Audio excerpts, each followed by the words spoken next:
Hey, welcome to the Infinity Bros podcast, the only podcast that is perfectly balanced as all things should be.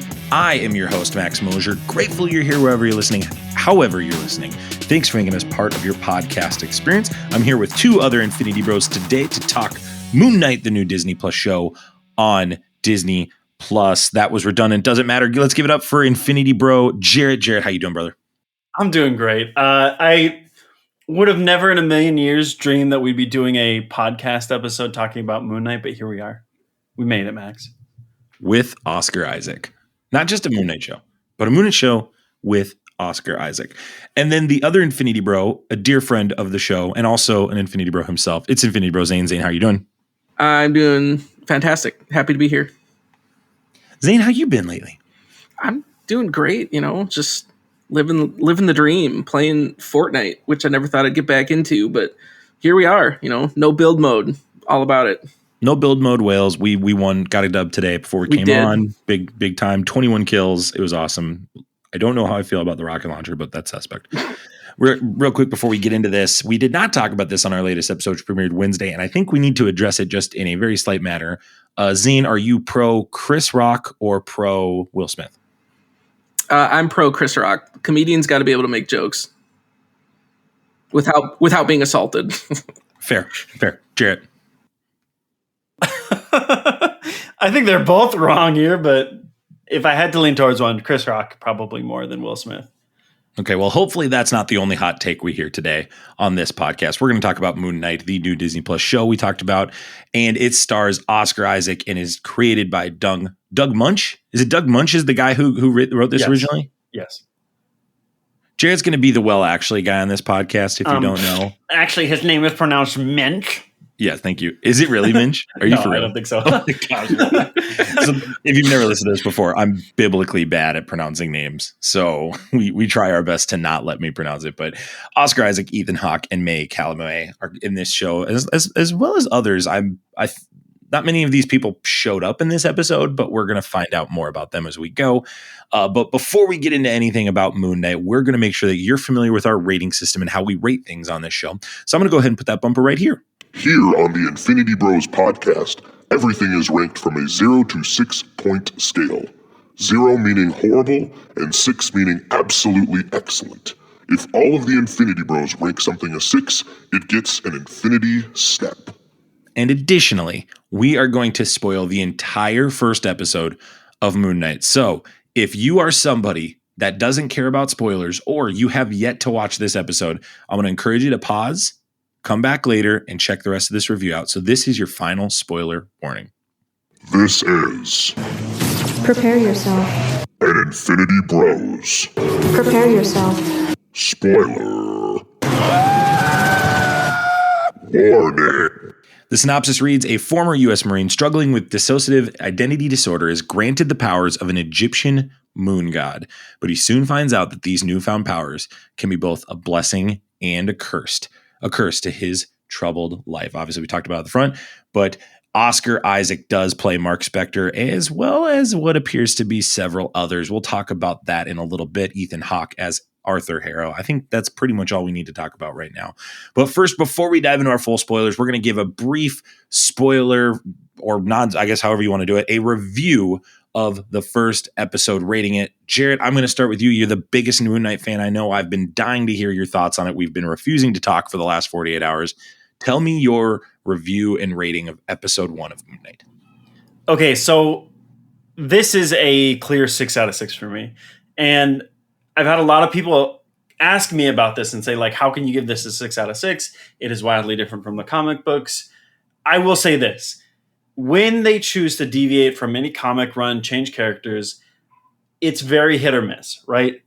Oscar Isaac doing the stuff that he does, Ethan Hawke acting the way that he does, all of this adds up to something that's wholly enjoyable, separate from the comic books.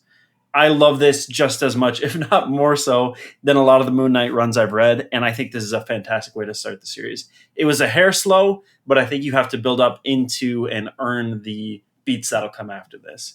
I loved every second of it.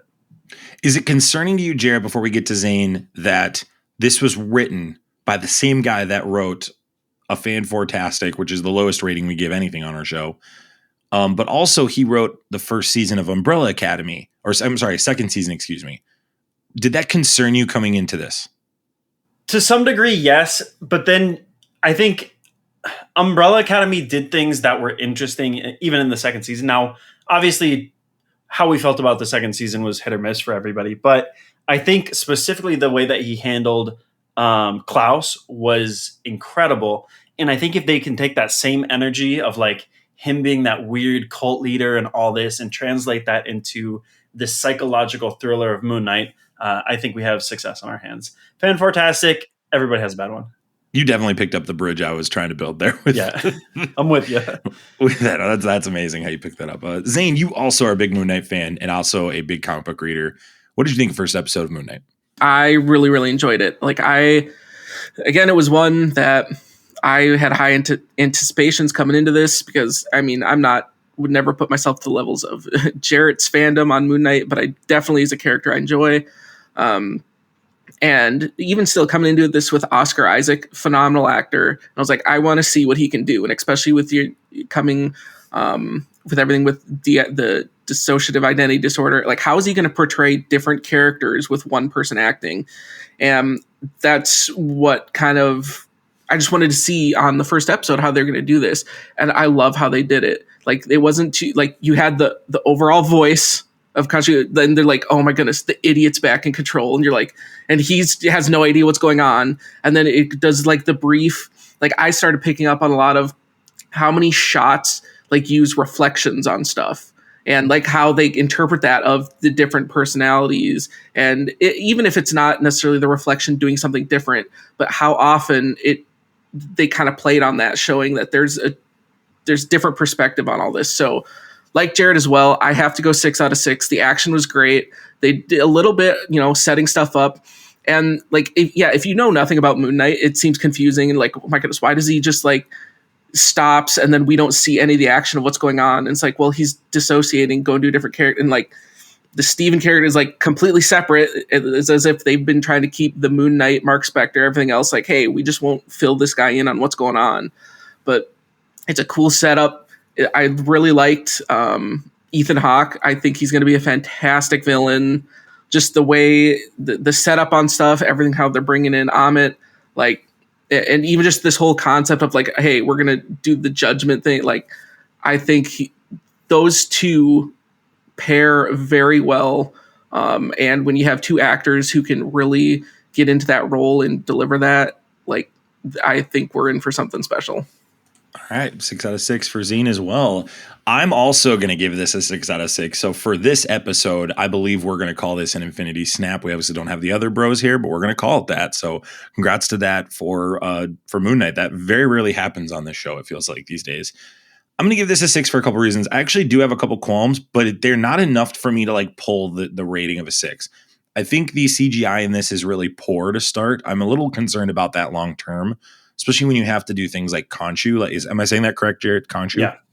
Okay. So like with Khonshu, he looks great, but I'm concerned with scenes like the driving scene on the winding road in the Alps. That concerns me a little bit down the line. Did they rush production here?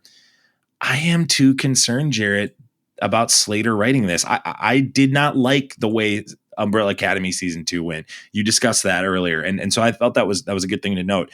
The other thing that is concerning to me is that Oscar Isaac hasn't signed up for a long-term contract. So for those that don't know, I'll put a link in the show notes on this, but he has not committed past 6 episodes. The way he's talking, and you'll see the direct quote from it, is he's saying, I want to see how people react to it before I keep going. And obviously we know with how Star Wars went and how that newest trilogy went, I think that was very scathing for him. We obviously saw what happened to Tran, and we saw what happened to just Daisy Ridley and all these different actors. I think he was nervous about that. That makes me nervous, but so far through one episode, I don't know how he's not going to come back. One thing I love that I think a lot of people might not like is that it's not connected so far to the MCU very much.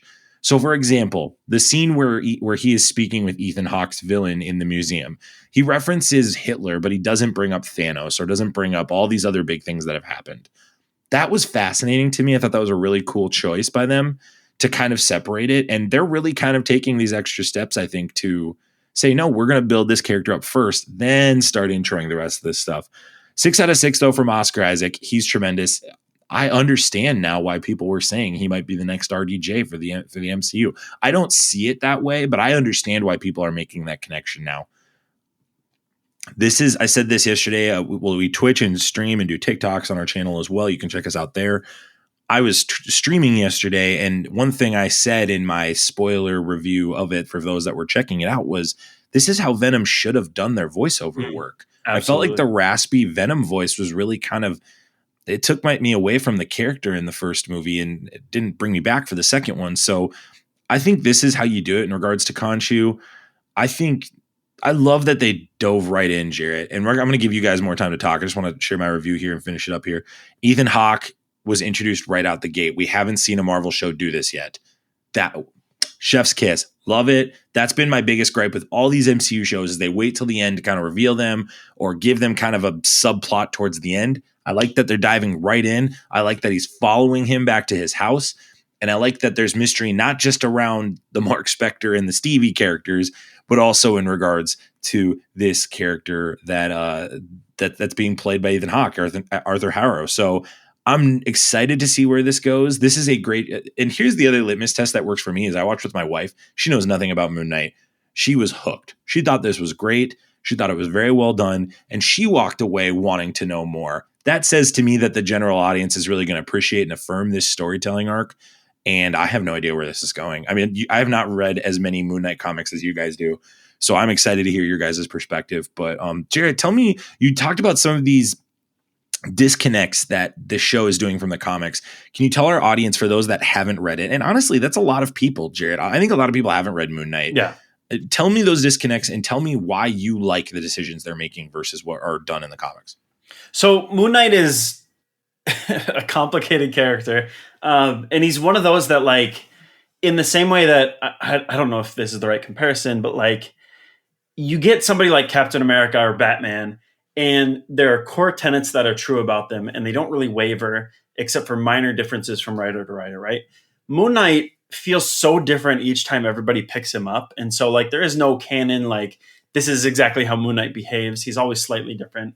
I think Jed McKay is starting to iron some of that out. But one of the things that holds true about Moon Knight and his different facets of his personalities is Stephen Grant is this insanely rich, very, like, full of himself, almost like a Bruce Wayne type, right? Like, this is a man of the town. The ladies love him. He's got the nice hair, fast cars. He's a playboy. And obviously the Stevie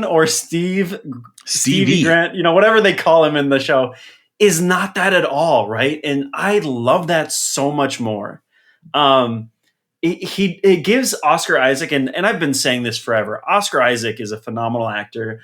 I think he was used and abused by Fox when he did Apocalypse. He was used and abused by Disney. And obviously people have been seeing more and more of his stuff and coming to realize the fact that he is this phenomenal actor. But the fact that he can knowingly convince me of this just like mess of a human being that is Stevie, and then turn around and the little bit that we get of Mark Spector in this, it feels like a different character completely. And he doesn't change much. It's not overt. It's not in your face. It is like, it's the right balance. And I think they do that so well. The other thing is Ethan Hawke's character in the comics has nothing to do with what's going on in this TV. That was my next question. He's a scientist. He's not even a cult leader, and he's got the deformed face, where the mouth kind of rises up a little bit, kind of like Two-Face almost. And that was a huge zig to a zag. Talk about that. I think it's important to realize here that they've done this before to limited success, like the Mandarin and Whiplash and some of these other characters.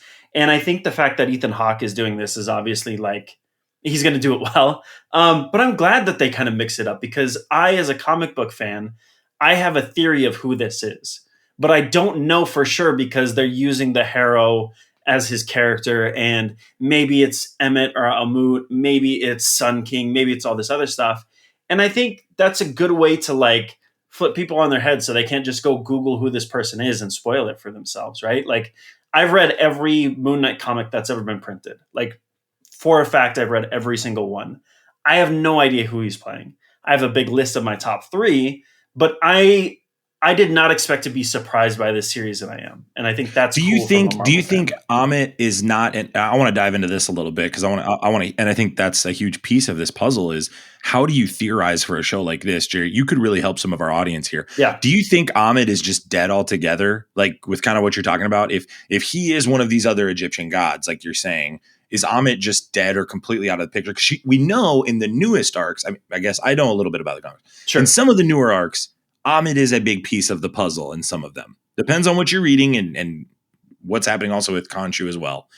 But do you think that Amit is just a zig as well? Like it's a misdirect as a character, and this is the second god that Arthur is referencing, and that's who he is? You talked about the sun god, excuse me. Like, where are you sitting on that today in regards to who do you think this could be? Here's my theory, and it might be wild speculation. I think the love interest that they're introducing is Amit. I think in the same way that if you guys get to read 1 or 2 Moon Knight comics, read Jed McKay's and read Lemire. I never know how to pronounce his name. In that, his therapist her name is Dr. Emmett. She's an Irish therapist. And he comes to discover that she has, and this is what they do so well with Moon Knight, is you never know if this is actually what he's seeing or if it's all his psychosis, and none of this is real. We're going to talk about that in a minute because I got my own personal theories on that, but we're going to talk about that in a minute. Keep going. So I think with the way that they're playing this out, I think the gods are real in the same way that Khonshu is. 100%. I'm with you there. Yeah. I think Amit is somewhere out there manipulating all this, but I think there's a third player. I think Ra is also involved, and we're getting some version of the Sun King in this. And I want to believe that's Ethan Hawke's character, but I don't know that for sure. I think it would be interesting if it was him. But this is wild speculation. And that's the thing that I love about this is I'm the biggest Moon Knight fan I've ever met in my entire life. I don't know where they're going with this. Zayne, let's get to you real quick. All right, so you talked about the reflections and just how this is filmed. I mean, this has got to be some of the best cinema, I mean, since dating back to, at least in terms of cinematography, WandaVision. Like, how it is filmed, this appears to look the best so far. What are your thoughts in regards to this show? How do you feel about the idea that we're going to trailblaze across different countries, atmospheres? Obviously, we're going to head to Egypt eventually. How did you feel in terms of cinematography in this? I thought they did a really good job of showcasing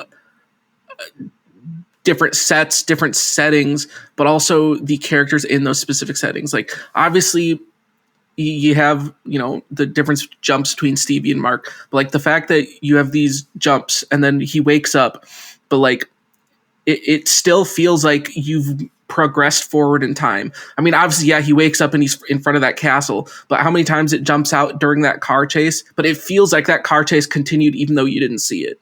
Like, you're still having these jumps and it's like you're still going through the process of stuff, and I think it takes something special to keep up, even if you don't necessarily fully understand what's going on, but just to keep the imagery there that follows through those jumps. But even the different set pieces, like I said, we had from wherever that castle was there to the Egyptian museum to his apartment, like just the way you have all these different settings and how the characters like approach and interact in these settings. It's all incredibly unique to each specific one, but yet it's not jarring. It's not like one specific color palette. Like, you're getting splashes of everything, and I think that fits so well in how it's being shot because you have different facets of the character. Well, so far it all matches everything it's showing, and I think the blessing of the MCU is you can sit in Europe. And I mean, yes, there's some heroes that we know from the comics in Europe, but really in the MCU, that's not really panned out yet. That just hasn't really been explored outside of Eternals. Do you think that we are going to get some MCU connections? Do you think like this news that came out and today we recorded that news came out that Oscar Isaac has not signed on? past 6 episodes. Do you think this is just complete BS from him to try to kind of throw people off from episode 1? And at the end of this, you're going to see something from like Blade, maybe, Dark Knight or Black Knight, excuse me, or like, Midnight Suns. I mean, you've been kind of a big proponent, I know, of the Midnight Suns arc. Do you think we're heading that direction even just through one episode? I mean, it's really tough to say off of one episode because, especially with this episode, you're doing so much. Is it though with werewolves? Is it though with werewolves? That's my only pushback. Werewolves could be a stretch. I think those are more jackals of Anubis, but love that. They're never change. I guess you could technically say it's a werewolf, but it's a whole different mythos. Well, it's like werewolves aren't Egyptian, man. I mean, come on. His first battle was the werewolf by night. That's his first appearance. I know, I get that in the comics, but that doesn't necessarily mean that's how it's going to follow. But if they continue with that, yes, if you go werewolf by night, that's very Eastern European. You get werewolf by night. You get Dracula. That comes in from Blade. Yes, we'll get that appearance more in what you have of European history. You can go with Moon Knight, and when he goes and invades Latveria and just goes to fight Doctor Doom, and you're like, dude, what are you doing? And even the Avengers are just like, bro, what are you doing? I think it's kind of unlocks a whole section of that. Yeah. Can I, just as an aside, because I wanted to add this, I saw it today and I was trying to find a source. If I could find a source, I'll put it in the link. But there was a rumor that the showrunners were trying so hard to get all of these Moon Knight memes into the show, like the random BS go that we always see. You know what I mean? And the other one is where he goes up to Dracula and he's like, this is not a real comic. None of these are real panels. They're all Photoshop. Right. But there's the Photoshop meme one where it's like, all right, Dracula, give me my money, you bitch, or whatever. Where's my money? you effing loser. Yeah, they tried to get that in the show. Apparently, this is the rumor.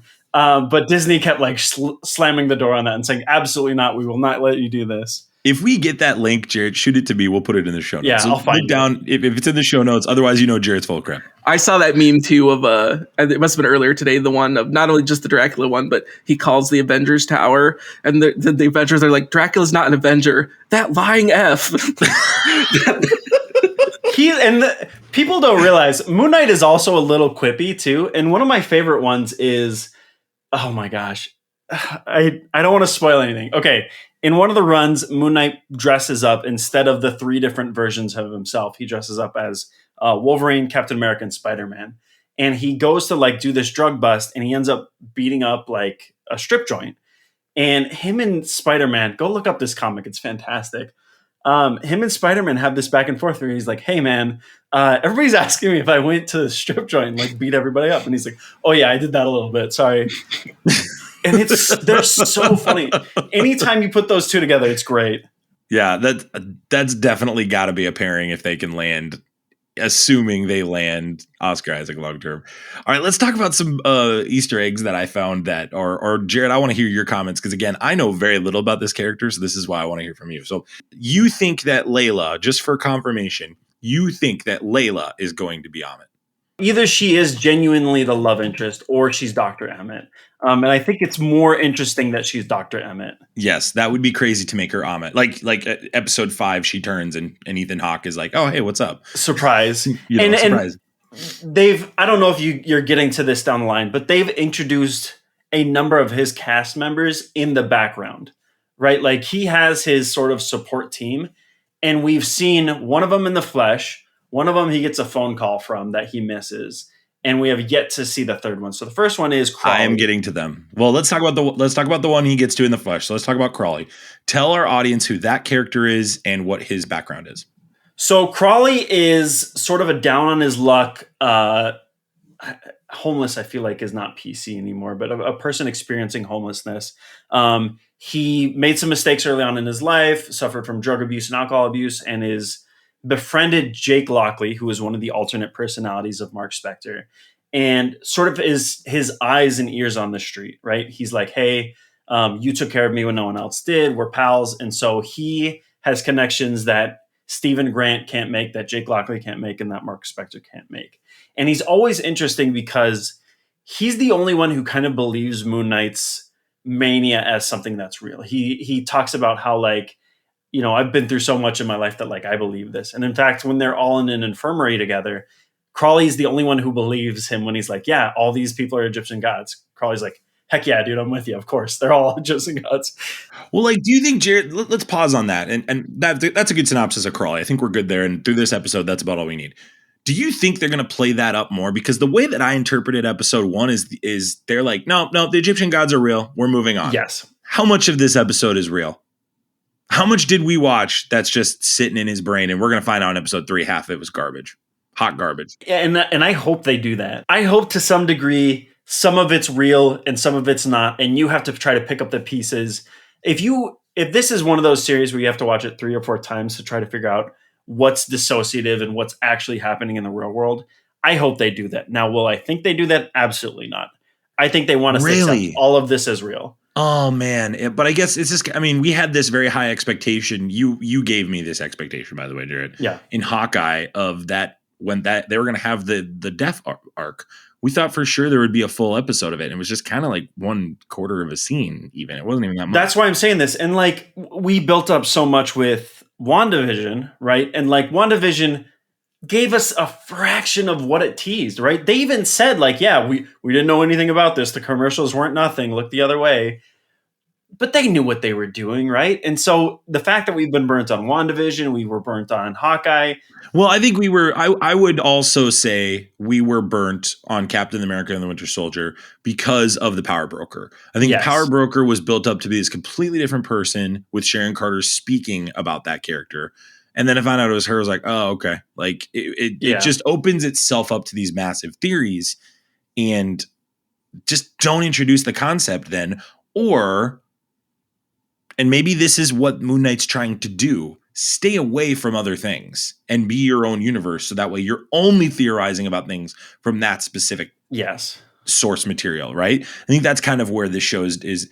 That's what I'm refreshed by, Jarret. You're nailing my tension here. Like, it's just like, if you've listened to our podcast before, I hate one. If you've listened to our podcast before, I hate WandaVision. Don't clip that, Isaac. Keep that in there because that's how upset I am. I'm doing it again. So I'm thankful to see these writers and these directors take these steps to say, no. We're gonna Heisman for now, the MCU. I would assume on the back end there'll be some connection to something. I would assume on episode 6 we're gonna get connected to something, and I think that's okay. And if not, that's okay too. If they're really worried that Oscar Isaac doesn't want to come back, I'm okay with that too. But I really, really think it's working in its favor here. So here's some things that I'll talk about my theories, and then we'll keep going down my list here. Zayne, I'd love to hear from you because I know you probably got some great stuff here. I definitely don't think Donna's real. I think Donna is completely made up in his head. I think she is the verbal articulation of Stevie's anxiety. I think she has no indication of talking with anybody throughout this show. She's only mocking him the whole time. Every time she talks to him, it's a negative connotation. And she's informing him of something that he already knows. Hey, you got to sell this stuff. Hey, you're working inventory tonight. She has no engagement with the security guard, the little girl, the gal that comes and tries to talk to him about the date that he's going to have. I think Donna is fake. I think we might even find out that Donna could be one of these people as well, Jarret. I think that's a possibility that she could be Amit potentially, and she's kind of keeping tabs on him in this Stevie form because she knows what's kind of going on behind the scenes. I think Donna has a big role to play, either in the context of she will reveal a lot of indiscretions or incongruencies in his storyline, or she will be a spy / God that has been there the whole time and has befriended this personality, or I guess not befriended, but been an antagonist to this personality and tried to get Mark Spector off of his given path. That's for sure. Like, I'm pretty much hanging my hat on that right now. I love that theory. That's fantastic. I think she's awful. And I haven't heard that yet. So I don't know. We'll see. Hopefully that pans out so we can clip this down the line. Zayne, what are you seeing right now in this show that like, you're like, there's no way that's real? The only thing that I've seen somehow like stuff, because it's like, I don't want to put all the eggs on one basket of like, this is real, this isn't, because like they could do anything at all. The only thing I saw that has potential of like, oh, that could be interesting is with the jackal that attacked him in the museum. I wonder if his perception is like, that is also the Arthur character. Like, what if he's perceived, like, what if Stevie sees it as the person, but then like that, I don't know how to explain this. Like, what if Do you think the Jackal is Arthur? Like, he has, because the Jackal has the hair. Because if you watch that you get brief shots where it comes to light, that Jackal has the same hair, the long hair, and it was like, what if that's kind of that perception? Because Arthur says that he's the Avatar. So what if, because of the Avatar, like, maybe not necessarily it can actually, transform into something, but what if he can make Mart or Stevie think that's what's happening? But I think that kind of ties more into, I think Arthur's the Avatar. He's definitely working for someone. I think kind of going back. He's not the big bad. He's not the big bad. He's working for, whether it's Amit, Dr. Amit, however you want to go in there. Because I think that's kind of the parallel they're driving, that Arthur's the Avatar of whatever the other god is. And then Mark Spector is the Avatar of Khonshu. And I think the tie you're going to get is there's a rivalry then between Khonshu and whatever this other god is. Because even what Arthur kind of said earlier, how he's saying how Amit had this one vision, but none of the other gods supported it, and then a god betrayed her. So I think Khonshu was the god betrayed her, or that, and so I think it's going to be that rivalry between Khonshu and Amit, and I think that gets reflected between the avatars as well. Do you think by the end of this, Jarret, that Khonshu is going to betray, at least in this season, that Khonshu is going to betray Mark Spector, in the concept that he's going to be like, yeah, I really just want your body full time. I want to get rid of the rest of these personalities. I just want your body full time. I know that's an arc in some comics. Do you think that's something they could go with, or do you think that's kind of a future storyline? That might be a future storyline, and I think there's a lot they can do with that. I think before we see anything of that, we're going to see sort of this like transition that he has to make between who's driving the stick at any given time and coming to that realization of it, and Khonshu like not wanting any part of that, because he doesn't want to give Steve power. He wants Mark or whoever the Moon Knight controller is. Usually it's Jake or Mark. Steve is usually just there to fund things, and that's about it. And so I think that power struggle is good. So we've referenced a couple different characters from this arc. So what I want to do for our audience is, here's what I'm going to do. I'm going to ask Jarret to talk about these different people. And if this is like too much for you and like these future episodes, you kind of want to stay in the dark on this, fast forward a couple minutes and just avoid this further conversation with Jarret. For our audience that does care about the comic lore, can you give us a breakdown briefly? You talked a little bit about Stevie's personality in the comics, how he's more of a playboy, rich Bruce Wayne type of guy. Tell us who these different characters are. Describe them maybe with a couple words. Yeah. And who possesses what? Like, who's Mr. Knight? Who's Moon Knight? Who's just the lowly guy? Like, talk about these guys. So there's the different versions of, there's three facets of him as like his civilian form, and then there's three facets of him as Moon Knight, right? So the three facets in his civilian form is Mark Spector, who is the original person. He is the little boy who grew up. And I'm not going to spoil too much, but he had a traumatic event that split his personality in two. And the second version of himself was just a defense mechanism to protect himself from abuse and trauma and all this other stuff. That second version was Jake Lockley. Jake grew up to be a cab driver. He's this like, he's willing to do even more than what Mark is willing to do. Mark is a killer. Jake will kill and then some, right? So he's the one who will defend everybody. Then you have Steven. Steven was the last to come into the picture, and he's just connections and money. Really, that's it. And then on the Moon Knight side of it, you have Moon Knight, the original Moon Knight, which was Mark Spector after he woke up from the dead. Then you have Mr. Knight, which is Jake Lockley when he sort of was in trouble with the Avengers and he needed another identity to work with the cops. So Jake, more than anything, kind of controls Mr. Knight. He's more like analytical, like the detective side of Batman, instead of the like just is punch this everything where these to death. connections between Batman and Moon Knight come in, Jarret? I think a little bit. They're wildly different if you get to know either of the characters. But yeah, palms to the sky. I don't get the bit. I've never got the bit. I think it's the fact that like he's rich and also puts on a suit and fights crime, but like right. And then there was the just to touch on this real quick. There was the bit, and comics do this all the time, so I'm not pointing fingers. There was a huge thing where DC took a story arc that happened in Moon Knight and made it one of the most famous Batman story arcs of all time. Which is? Joker gets his face cut off. Right. and then eventually puts it back on. That happened in Moon Knight first, and I think ever since then people have been comparing the two. And there is a third Moon Knight that you see like once or twice, and he's the Watcher of Travelers of the Night, and it's literally just Moon Knight in like bone armor, and he looks like Khonshu. Which that's what some people think this Khonshu is going to be. They think this Correct. Khonshu will be a Watcher of the Night, which is technically what Khonshu is in the Egyptian Yeah, lore. he's the god of the nighttime travel. Night right? Traveler, yeah. Night Traveler. Thank you. That's the phrase I was looking for. Thank you so much. Zane, Zane and Jared, talk about, is it Ducamp or Duchamp? Deschamps, Frenchie? Jean Paul, Frenchie. Frenchie. Yeah. Jean-Paul Duchamp is Mark Spector's, well, everything according to what I've researched. Tell me more about what that means, because I've read several articles and different like musings about this, and I'm like, I don't know what this character is. Tell me more about this. So he is essentially the man behind Moon Knight in almost every sense of the word. So he originally started out as like just his pilot. He had the moon copter. Yes, he had a copter that was shaped like a moon. Thanos had a helicopter. Let's not act like Thanos also had it's a weirdo. Okay.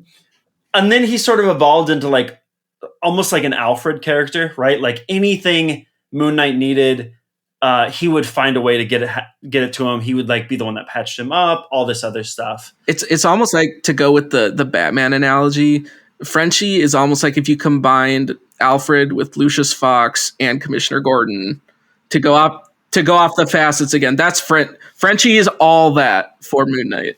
Nailed it. Perfect. All right. So we see a little cameo of this when he's checking the flip phone, the burner phone or whatever. There's a couple missed calls from Duchamp.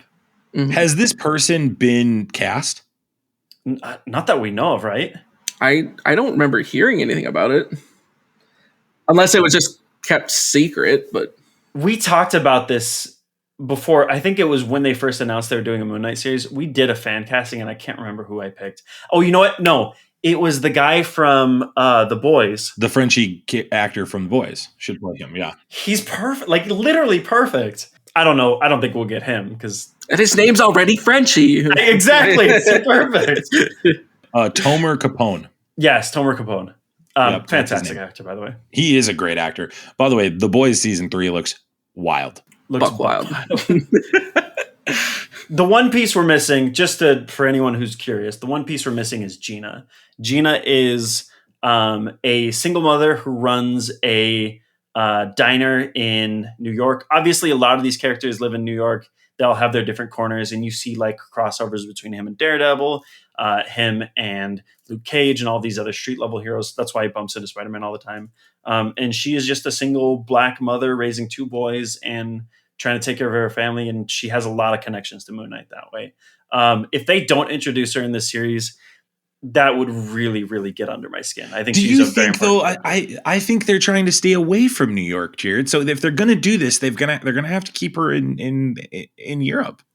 Give her some, like, just a nod to the character, if anything, like a phone call that says, "Hey man, are you okay?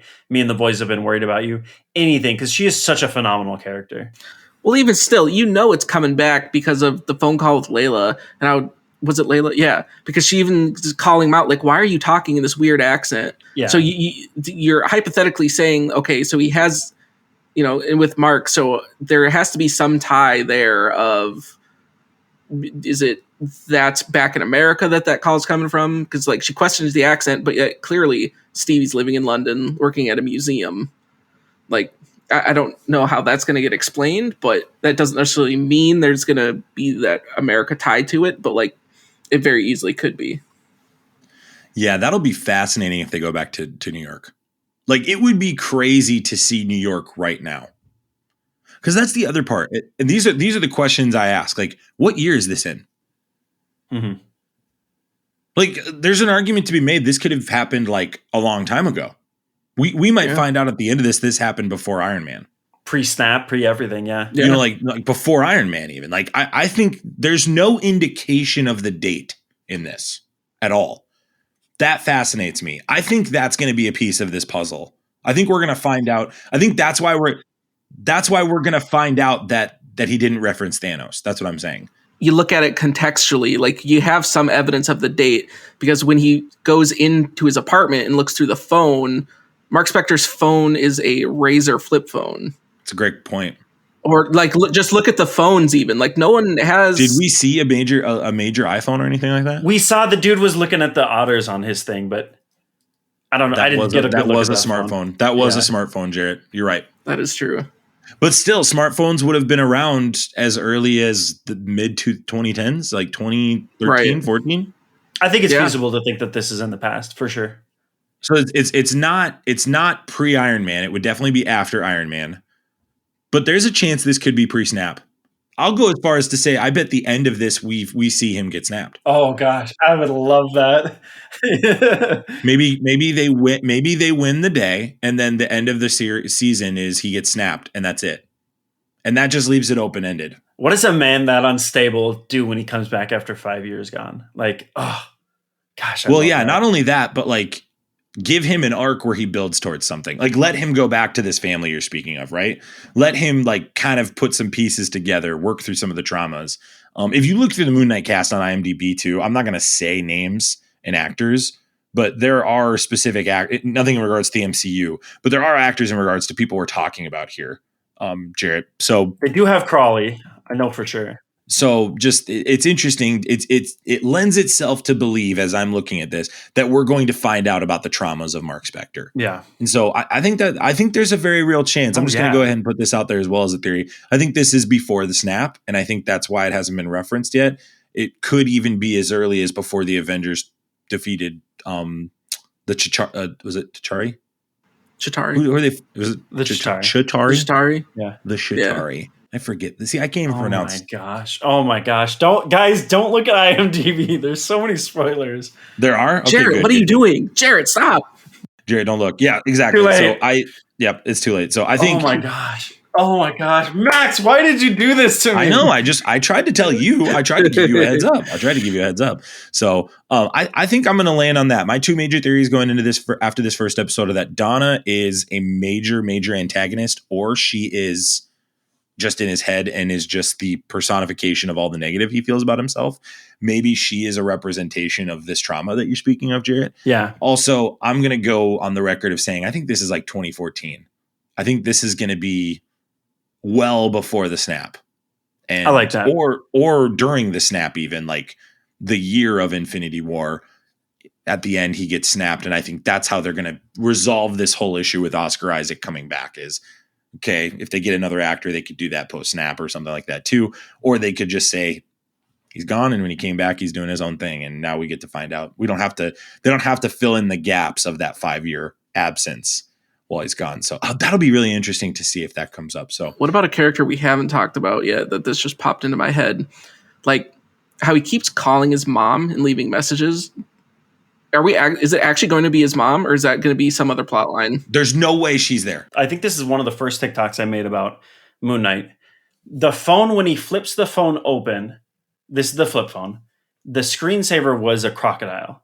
Crocodile is Amut's symbol. Yep. I think the mom he keeps calling is the therapist who is possibly actually Dr. Emmett. Yeah, yes. That would make sense. Well, that would make sense how they keep tabs on him because he keeps leaving all the messages. And he always says, if you notice, every time he hangs up with his mom, he always says, "See, Laters, Gators."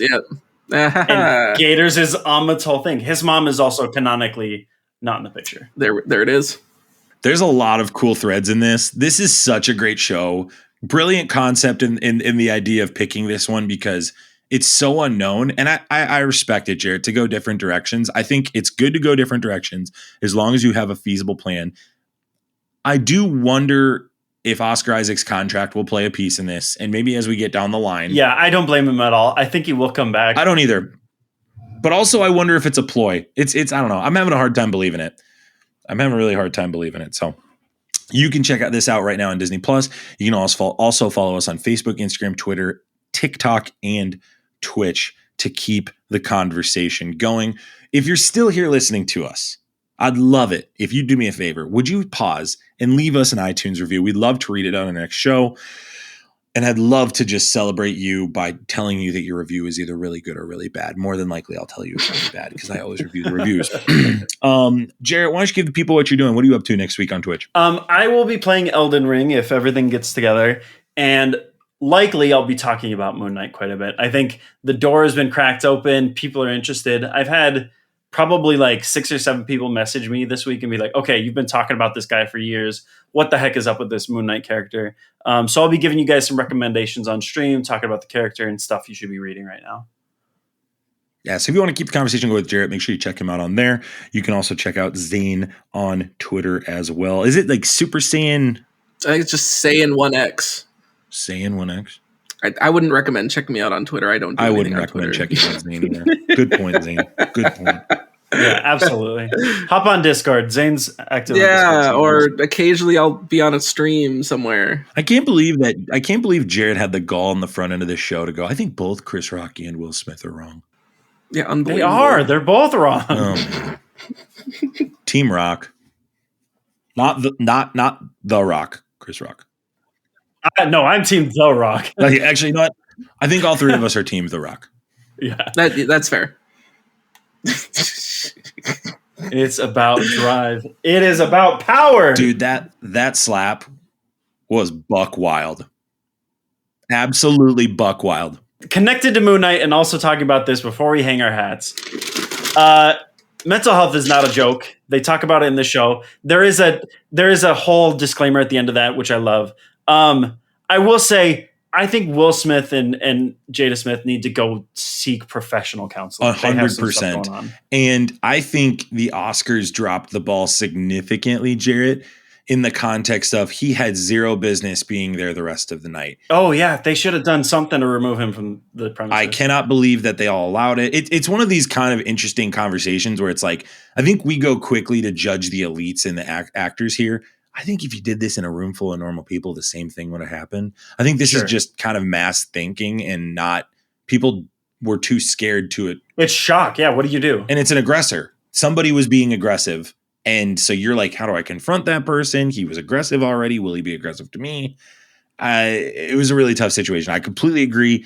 Will Smith and Jada probably need help. But I really commend Chris Rock for how he handled it on the follow-up. His composure, everything post the slap, dude was a rock. He was solid. Yeah. Tremendous. I mean, he really, really handled the integrity. I mean, for the Oscars being this kind of hoity-toity thing, he really handled the integrity of that show very well and really personified, I think, what the Academy would like that to look like. So even though Will Smith was a total clown that day, in my opinion, I do think he was worthy of the best Oscar for that. I also think I would have liked to see Andrew Garfield win it if he would not won it. I know in Tick, Tick, Boom, he does a tremendous job in that film as well. Before we go real quick, one more thing about the Oscars. How upset are we that The Flash beat out Spider-Man and Army of the Dead beat out Spider-Man? So dumb. So dumb. We are 6 guys who love this whole genre. We love pop culture. We're all fans of zombies. We're all fans of Zack Snyder's, right? Which one of us had this over Spider-Man? Because it wasn't anybody I've talked to. So here's what I'll say. I think that The Flash's scene I think it's a better scene than anything that I saw in the context of Spider-Man. The Spider-Man movie is so much better than both of those movies. There's no question there. I personally think that Flash scene is the best DC scene of all time, personally. I know Mark and Robert, who are also on our podcast, would probably grimace if I said that out loud around them compared to some Dark Knight scenes. I really like the scene. So I can justify personally that scene winning that award. In the context of Army of the Dead, the Academy's got a problem they've got to fix. Yeah, absolutely. That award was made for Spider-Man to win it. That was the whole reason they put that award out there. Absolutely. And for Marvel to not walk away with that award, and Sony and Marvel, they deserved an Academy Award for that. That award saved the box office. We all went to the theater, right? Like multiple times. Every single person. Yeah. My family, my wife went separately from me to go watch Spider-Man. The 4 major events of the Marvel Universe so far have been the Avengers, Infinity War, Endgame, and Spider-Man No Way Home. Absolutely. Those have been the 4 events they're not movies, they're events. People were seeing this without having any context from the previous movies because they knew Tobey Maguire was going to be in it. They knew Andrew Garfield was going to be in it. And for that movie to not be celebrated, that's egregious. The Academy should be ashamed of itself, not only for the slap, but for that. They should be ashamed of Absolutely. themselves. Another bad showing from the Academy. They'll eat it up, though. Oscars, because everybody's talking about the Oscars right now, they do not care. Big W for the Oscars this year. Big W for them. Zayne, over under 3 minutes of the Oscars you watch next year. Way under. Yeah, I'm taking the under there as well for you. Way under. I'll watch it because I'm the clown that every year I'm like, oh, I'm not doing anything on Sunday, and I watch the whole Oscar. Nice. That's what I do. I'm that guy. Don't know why I watch it, but I do. Why do you do that to yourself? I'm a glutton for punishment, Zayne. So we got to wrap this bad boy up. So thank you so much again for listening, Zayne. Thanks for coming on. Thanks for having me. Awesome. Jarret, thank you so much for sharing your Moon Knight intel. I'm excited to review this next week with you guys and keep the conversation going with you. I hope we can get Infinity Bro Mark on here too. He's kind of a big theory guy. It's going to be really cool to see what he thinks. Oh, he's going to eat this up. Yeah, he'll definitely have some fantastic theories. We will get him on as well. Thank you, Infinity Bros Universe, wherever you listened, however you listened. Thanks for making us part of your podcast experience. As I said, you can check us out on Facebook, Instagram, Twitter, Twitch, and TikTok. As always, we love you guys 3000. We'll talk to you soon. See ya. Bye. Bye. Thanks for tuning in to the Infinity Bros podcast. You can find the Infinity Bros on Facebook, Instagram, and Twitter at the Infinity Bros. Feel free to send listener feedback via email at infinitybrospodcast@gmail.com.